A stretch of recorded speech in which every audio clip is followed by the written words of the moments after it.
नमस्कार दोस्तों, आप देख रहे हैं आपका अपना YouTube चैनल व्रत त्योहार टोटके। मैं हूं आपके साथ रिमझिम शर्मा।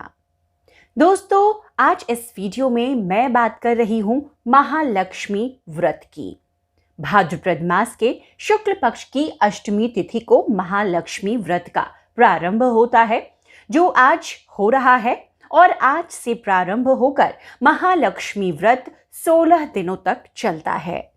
अश्विन मास के कृष्ण पक्ष की अष्टमी तिथि को इसका समापन होता है। दोस्तों, महालक्ष्मी का व्रत करने से व्यक्ति के जीवन में सुख, समृद्धि, संपन्नता और ऐश्वर्य की प्राप्ति होती है। भाद्रपद शुक्ल पक्ष की अष्टमी तिथि को देवी राधिका रानी की जयंती के रूप में भी हम मनाते हैं। दोस्तों, महालक्ष्मी का व्रत अष्टमी तिथि से प्रारंभ होता है और ये दिन अत्यंत महत्वपूर्ण है, क्योंकि इसी दिन को दूर्वा अष्टमी के नाम से भी जानते हैं। दूर्वा अष्टमी व्रत रखने वाले इस दिन व्रत रखते हैं। दूर्वा अष्टमी पर दूर्वा घास की पूजा अर्चना की जाती है। अमृत के समान माना गया है दूर्वा को, तो इस दिन दूर्वा घास की पूजा की जाती है। इसी दिन ज्येष्ठ देवी पूजा के रूप में भी मनाया जाता है, जिसके बाद 3 दिनों तक लगातार देवी पूजन किया जाता है। तो बहुत ही महत्वपूर्ण दिवस है भाद्रपद मास के शुक्ल पक्ष की अष्टमी तिथि। कई देवियों की पूजा आराधना का इस दिन प्रावधान है और इसी दिन शुरू होता है महालक्ष्मी व्रत। तो दोस्तों, आज इस वीडियो में मैं आपको बता रही हूँ महालक्ष्मी व्रत कब से प्रारंभ हो रहा है और इसका समापन कब होगा, पूजा का मुहूर्त क्या है, क्या विधि होगी महालक्ष्मी व्रत की, और महालक्ष्मी को, माता लक्ष्मी को प्रसन्न करने के लिए इस 16 दिवसीय व्रत में हम किन मंत्रों का जप करें, किस तरह से उनकी पूजा आराधना करें, व्रत में हमें क्या खाना चाहिए और व्रत का उद्यापन हमें कैसे करना चाहिए। तो ये तमाम जानकारियां इस वीडियो में आज मैं आपको देने जा रही हूं। वीडियो पसंद आए तो जरूर लाइक करें, कमेंट कर कोई अन्य जानकारी आपको चाहिए तो जरूर पूछें, क्योंकि इसी तरह के वीडियो, व्रत त्योहारों की तमाम जानकारियां और उपाय मैं अपने चैनल व्रत त्योहार टोटके पर हर रोज लेकर आपके लिए उपस्थित रहती हूं। अगर मेरे चैनल पर आप नए आए हैं तो इसी तरह की जानकारियां मैं आपके लिए शेयर करती रहती हूं। चैनल को जरूर सब्सक्राइब करें, नोटिफिकेशन के लिए बेल बटन जरूर दबाएं। तो दोस्तों, मैं आपको बता दूं, 25 अगस्त से महालक्ष्मी व्रत शुरू हो रहा है और चलेगा ये व्रत 10 सितंबर 2020 तक। महालक्ष्मी व्रत में अष्टमी तिथि का प्रारंभ 25 अगस्त को 12:21 पर हो रही है। तो इसके बाद आप महालक्ष्मी की पूजा इस व्रत में करेंगे। महालक्ष्मी व्रत की पूजा विधि क्या है वो मैं आपको बता दूं। तो महालक्ष्मी व्रत के दिन सबसे पहले सुबह अन्य व्रतों की तरह आपको स्नान आदि से निवृत्त होकर माता लक्ष्मी की मूर्ति की स्थापना करनी होती है। किसी भी देवी देवता की हम मूर्ति स्थापना करते हैं, सबसे पहले जगह को हम पवित्र कर लेते हैं जहां पर स्थापना करनी होती है। मूर्ति आप चाहे तो मिट्टी की मूर्ति की स्थापना आप कर सकते हैं, या घर में जो भी माता लक्ष्मी की फोटो है, प्रतिमा है, उसकी स्थापना भी आप कर सकते हैं।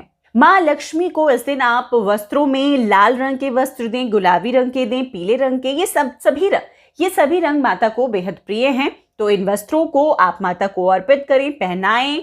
उसके साथ माता की पूजा में चंदन, लाल सूत, सुपारी और लाल अगर पुष्पों की माला हो जाए तो बहुत अच्छी बात है। अक्षत रखें, दूर्वा रखें, फल, फूल, मेवा, मिठाई इत्यादि जो पूजा की सामग्री होती है पहले से आप उसकी तैयारी कर लें।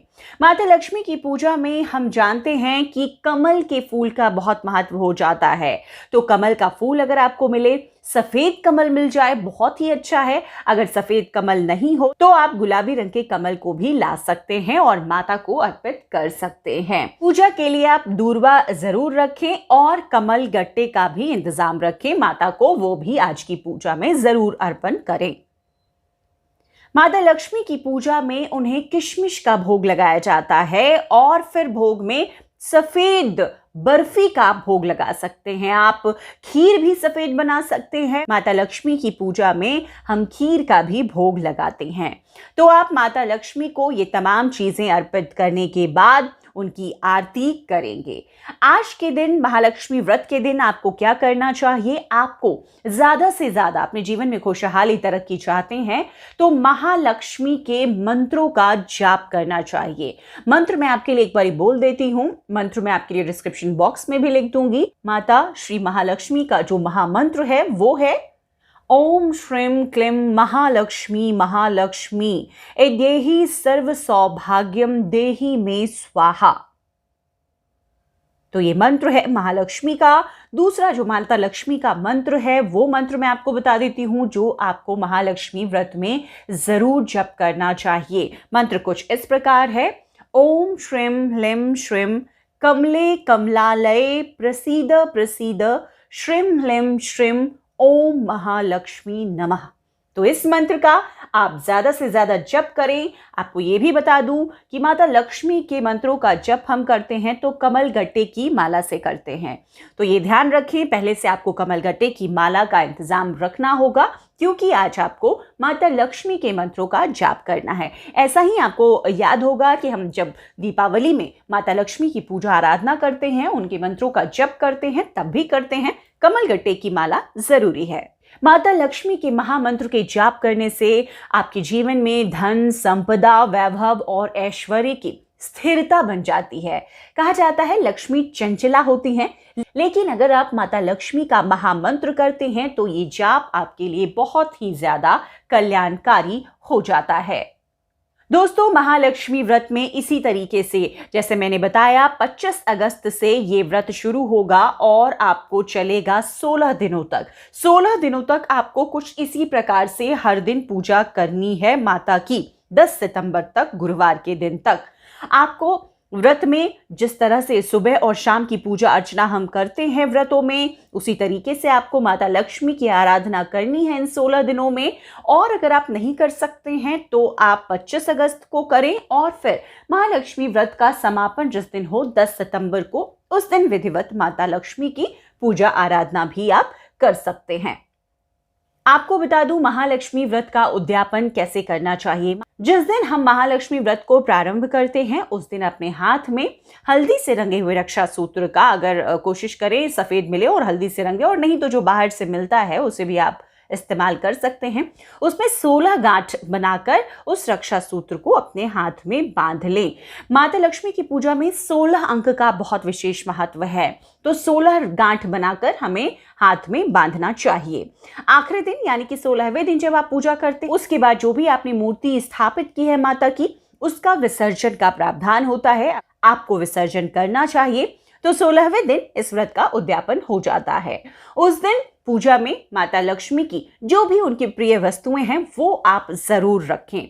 उद्यापन में आप 16 वस्तुओं का दान करें। जैसा मैंने बताया कि 16 अंक बहुत शुभ होता है, तो हर चीज जो आप माता लक्ष्मी को अर्पण करने के लिए लाते हैं, कोशिश करें संख्या उसकी 16 हो। जैसे कि आपने अगर चुनरी चढ़ाई है तो आप छोटे बड़े लाएं, लेकिन 16 चुनरी लाएं, बिंदी लाएं, शीशा, सिंदूर, कंघा, रिबन, जो भी चीजें सुहाग की होती हैं, बिछिया जरूर रखें। माता के लिए मेवा, लौंग, इलायची, ये तमाम चीजें रखें। तो 16 गिनती आप रखें, 16 तरह की। अगर मिठाई ला सकें बहुत उत्तम है, अगर एक ही मिठाई लाते हैं तो 16 मिठाई अर्पण करें।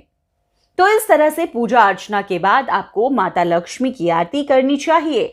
दोस्तों, इसी तरह की पूजा का प्रावधान 16 दिनों तक है। आप पूजा में मीठा भोजन करें। आप चाहें तो शाम में, जब शाम की आरती हो जाती है, उसके बाद आप सेंधा नमक का इस्तेमाल कर सकते हैं। माता के भोग के लिए आप रोजाना में सफेद रंग के मेवा मिष्ठान का उपयोग करें, सफेद बर्फी चढ़ाएं। खीर अगर घर में बनाकर माता को रोज चढ़ा सकते हैं तो खीर का भोग उन्हें लगाएं। अति प्रिय है माता लक्ष्मी को खीर का भोग। तो इसी तरीके की पूजा अर्चना आपको लगातार 16 दिनों तक करनी है। व्रत का 16वें दिन आपको उद्यापन करके और फिर जो तमाम चीजें पूजा में आपने इस्तेमाल में की हैं, रोज उसे आप रखेंगे, चाहे वो फूल हो या फिर कोई अन्य वस्तु जिसको आप इस्तेमाल कर रहे हैं पूजा में, क्योंकि हर दिन की पूजा में चीजें बदल जाती है। आप जो भी माता को अर्पित करेंगे, अगले दिन की पूजा में उन तमाम चीजों को हटाकर नई चीजें अर्पित करेंगे, जैसे फूल, माला, जो भी लौंग, इलायची, जो भी माता को आप अर्पित करते हैं। तो इन चीजों को हटाकर एक जगह एकत्रित रखेंगे और जब 16वें दिन विसर्जन के लिए मूर्ति आप जाएंगे तो उन तमाम चीजों को उसके साथ ही माता की मूर्ति के साथ ही विसर्जित करेंगे। ये बार बार सवाल पूछा जाता है कि रोज जो हम वस्तुएं चढ़ाते हैं उसका क्या करें, तो उन तमाम वस्तुओं को हमें एक साथ सहेज कर रखनी चाहिए। किसी भी पूजा पाठ में हम ऐसे ही करते हैं। अगर हम नवरात्रों का पूजन कर रहे हैं तो नवरात्रों में भी इसी तरह हम करते हैं, या कोई भी अगर कोई व्रत लंबा चलता है 3, 4, 5, 10 दिनों का है तो हम तमाम चीजें इकट्ठी करके फूल मालाएं भी एक जगह रखते हैं और जिस दिन विसर्जन होता है उन वस्तुओं को भी हम विसर्जन के साथ ही विसर्जित करते हैं।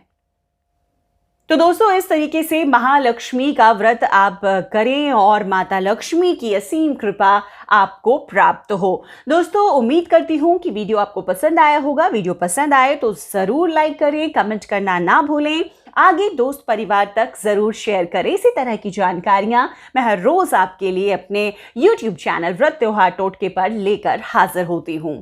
वीडियो देखने के लिए आप सभी का बहुत बहुत शुक्रिया।